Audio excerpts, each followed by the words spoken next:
ഈ ഒരു ക്ലേ വെച്ചിട്ട് പല സാധനങ്ങൾ ഉണ്ടാക്കുന്നത് മറ്റു പല ചാനലിലും കണ്ടിട്ടുണ്ട്. അപ്പോഴേ ഇതൊന്ന് വാങ്ങി ട്രൈ ചെയ്യണമെന്നുണ്ടായിരുന്നു. എൻ്റെ ആദ്യത്തെ ട്രൈ ആയതുകൊണ്ടും എനിക്ക് എന്നെ തന്നെ വലിയ വിശ്വാസം ആയതുകൊണ്ടും ഏറ്റവും ചെറിയ പാക്കറ്റാണ് ഞാൻ വാങ്ങിയത്. ഇത് 50 ഗ്രാമിൻ്റെ പാക്കറ്റാണ്.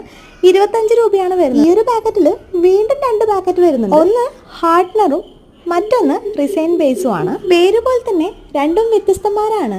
റിസൈൻ ബേസ് വൈറ്റ് ആണ് നിറം വരുന്നതെങ്കിൽ ഹാർഡ്നറിന്റെ നിറം ഒരു ബ്രൗൺ ആണ്. യൂസ് ചെയ്യുമ്പോൾ കുറച്ച് കാര്യങ്ങൾ ശ്രദ്ധിക്കണം. അതൊക്കെ പാക്കറ്റിന്റെ മുകളിൽ തന്നെ എഴുതിയിട്ടുണ്ട്. എന്നാലും ഞാൻ പറയാം, രണ്ടും ഈക്വൽ എമൗണ്ടിൽ എടുത്തിട്ട് വേണം മിക്സ് ചെയ്യാൻ. മിക്സ് ചെയ്യുന്ന സമയത്ത് ഒരുമാതിരി കളറാണെങ്കിലും മിക്സ് ചെയ്ത് കഴിഞ്ഞു കഴിഞ്ഞാൽ കറക്റ്റ് വൈറ്റ് കളറായിട്ട് കിട്ടും. നമ്മുടെ സാധാ കളിമണ്ണ് പോലെ തന്നെയാണ് തൊടുമ്പോഴൊക്കെ ഫീൽ ചെയ്യുന്നത്. പരത്താനും ഉരുട്ടാനൊക്കെ നല്ല സുഖമാണ്. മറ്റൊരു ഉപയോഗം കൂടിയുണ്ട്. നമ്മൾ പെയിന്റ് ചെയ്യുന്ന സമയത്ത് വൈറ്റ് ബേസ് ആയിട്ട് അടിക്കേണ്ട ആവശ്യം വരുന്നില്ല. പിന്നെ ഇത് വെച്ചിട്ട് എന്തെങ്കിലും ചെയ്തിട്ട് ഞാൻ നെക്സ്റ്റ് വീഡിയോയിൽ ഈ അറിവ് നിങ്ങൾക്ക് ഉപയോഗമാണെങ്കിൽ ഒന്ന് സബ്സ്ക്രൈബ് ചെയ്യാം.